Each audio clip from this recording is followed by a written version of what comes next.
जय महाकाल, जय भवानी।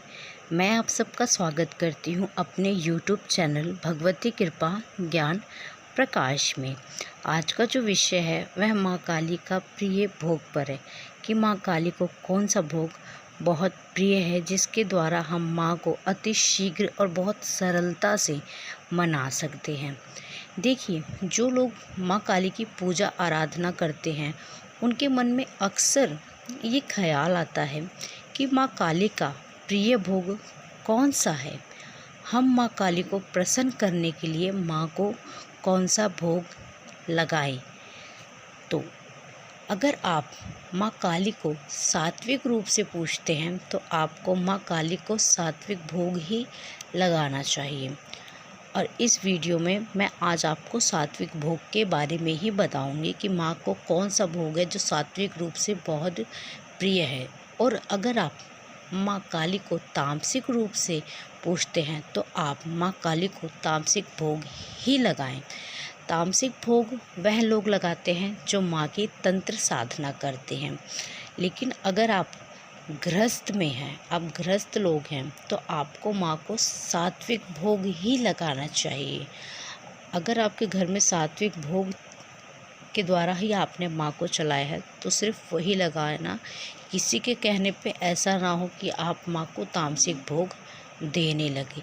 अगर माँ आपके घर में तामसिक रूप से चल रही है तो वह सात्विक भोग कभी भी स्वीकार नहीं करेंगे।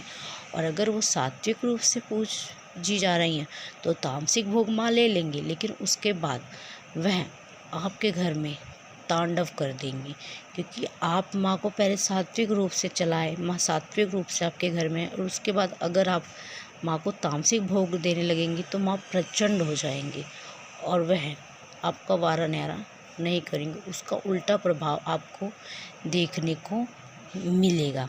तो याद रखना, जिस तरह से आपके घर में माँ काली को भोग लगाया गया है आप उसी तरह से ही लगाएं। किसी के कहने पे उसमें कोई बदलाव ना करें। और देखिए, जो माँ काली हैं वह इस संसार में जागृत देवी हैं और माँ काली एक उग्र और प्रचंड शक्ति हैं। तो उनको मनाने थोड़ी मेहनत तो हमको करनी पड़ेगी कि माँ को हम कैसे प्रसन्न करें। इसके लिए थोड़ी सी मेहनत तो हमको करनी ही पड़ेगी, क्योंकि जो माँ काली हैं वह एक प्रचंड शक्ति हैं। उनका रूप जो है वह बहुत विकराल है, ठीक है। लेकिन माँ जो अंदर हृदय से वह बहुत ममतामयी, बहुत कोमल और बहुत सरल भाव की है माँ काली। लोगों ने तो बस ऐसे ही माँ को बदनाम कर रखा है कि माँ काली ऐसी हैं वैसी हैं। नहीं, माँ काली जितनी ममतामयी इस संसार में कोई शक्ति हो ही नहीं सकती है। माँ काली के हृदय में इतना ममता है, इतना प्यार है। आप एक बार उन्हें माँ कह के बुलाएं तो सही, उन पे विश्वास करें तो सही। देखिए, माँ काली आपको क्या बना के, क्या दुनिया के सामने आपको किस रूप से पेश कर देंगी जिसके बारे में आप कभी कल्पना भी नहीं कर सकते। माँ काली वो है। माँ काली अपने भगत को ठोकती पीटती हैं, तपाती हैं। एक सोने को जैसे अग्नि में तपाया जाता है, इस तरह माँ काली अपने भक्तों को तपा के एक सोने की तरह निखार के अलग ही रूप में ढाल देती है।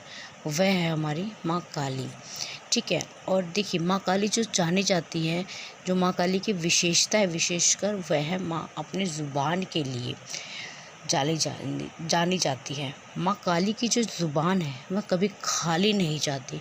वह अपने भगत के कंठ में वास करती है। उनका भगत जो है वह अपनी ज़ुबान का पक्का होना चाहिए। माँ काली को झूठ बिल्कुल भी नहीं पसंद है। इसलिए बाबू, अगर आप माँ काली की पूजा करते हैं तो अपनी जीवा पर कभी भूल से भी झूठ मत लाना। और देखिए, अगर आप माँ काली के भगत हैं और माँ को भोग लगाते हैं तो वैसे तो आप माँ काली को किसी भी दिन, किसी भी पहर भोग लगा सकते हैं। लेकिन अगर आपने माँ से वचन करते हैं कि हम इस दिन, इस पहर आपको इस चीज़ का भोग लगाएंगे, तो फिर आपको वह करना पड़ेगा, क्योंकि आपने माँ से वचन किया है। और माँ काली के भगत और माँ वचन की बहुत पक्की होती हैं। और अगर आप अपने वचन को पूरा नहीं करेंगे कि आपने जैसे इस दिन का वचन कर लिया कि माँ मैं आपको मंगलवार को इस चीज़ का भोग लगाऊंगा, इतने बजे लगाऊंगा, तो माँ भी बेटा आप फिर बच्चा की राह देखती है अपने कि मेरे बच्चे अभी तक क्यों नहीं लेके आए, अभी आते ही होंगे। तो इस तरह से माँ भी राह नहीं हारती है। और अगर आपने वो नहीं किया तो माँ बहुत क्रोधित हो जाती है, क्योंकि आप वचनबद्ध हो चुके हैं। तो इसलिए आप कभी भी माँ से वचन मत करिए। आप माँ से इस प्रकार कहिए कि माँ मुझे जिस दिन भी वक्त मिलेगा, मेरे पास जो भी भोग होगा रूखा सूखा, मैं उस दिन आपको वह भोग अर्पित करूँगा, आप कृपया करके उसको स्वीकार करें। तो आप माँ को कुछ भी भोग लगाए, माँ सब कुछ स्वीकार करेगी। तो आप माँ काली को इस तरह से कहें, कभी वचनबद्ध मत होना। अगर बात करें भोग की कि भोग किस तरह से माँ काली को किस तरह से भोग लगा सकते हैं, तो वैसे माँ को बेसिकली 3 तरीके से भोग लगाया जाता है। पहला जो तरीका है वह है माँ को अग्यारी पे भोग देना। दूसरा तरीका जो होता है वह जल के माध्यम से भोग देना, कि जल में शीतलता में माँ को भोग देना। और जो तीसरा तरीका होता है वह नॉर्मल होता है कि माँ के आगे किसी कटोरी या किसी प्लेट में भोग को रख के माँ को अर्पण करना। लेकिन जो बेस्ट तरीका होता है, जो सबसे अच्छा माना गया है, वह होता है अग्यारी, अग्नि के माध्यम से भोग देवताओं को देना। इस प्रक्रिया के द्वारा जो भोग होता है, जो प्रसाद होता है, वह सीधा हमारे इष्ट देव हमारे प्रभु के पास जाता है। ठीक है। और अब बात कर लें कि माँ का जो सबसे प्रिय भोग कौन सा है, जिसके द्वारा हम माँ को अति शीघ्र प्रसन्न कर सकते हैं। तो जो माँ काली है उनको पान पेड़े का भोग बहुत प्रिय है। माँ को सफ़ेद मिठाई बहुत पसंद है। आप माँ को सफ़ेद रसगुल्ले, सफ़ेद पेड़े या सफ़ेद बर्फ़ी का भोग लगा सकते हैं। आप माँ को खीर का भी भोग लगा सकते हैं। और याद रखना, अगर आप माँ को खीर का भोग लगा रहे हैं तो जो खीर हो वह एकदम ठंडी हो। अगर आप चिल्ड एकदम फ्रिज में रखा हुआ खीर फ्रिज में रख के एकदम चिल्ड करके माँ को खीर खिला रहे हैं तो माँ को यह खीर बहुत पसंद है। आप इस तरीके से माँ को खीर अर्पण कर सकते हैं। आप 5 या 7 तरह की मिठाइयाँ माँ को भोग लगा सकते हैं। 5 या 7 बतासे, उस पर 2 लौंग 2 इलायची का भोग लगा सकते हैं। हलवा पूड़ी चने का भोग आप माँ को लगा सकते हैं। और माँ को जैसे मैंने बताया कि पान पेड़े का भोग बहुत पसंद है।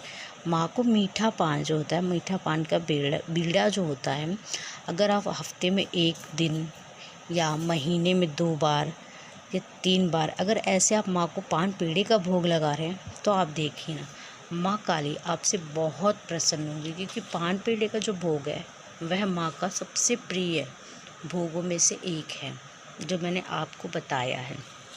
तो ये जितने भी भोग हैं ये सारे सात्विक भोग हैं। आप इसमें से कुछ भी माँ को अर्पण कर सकते हैं। मैं आशा करती हूँ कि आपको मेरे द्वारा बताई हुई जानकारी पसंद आई होगी।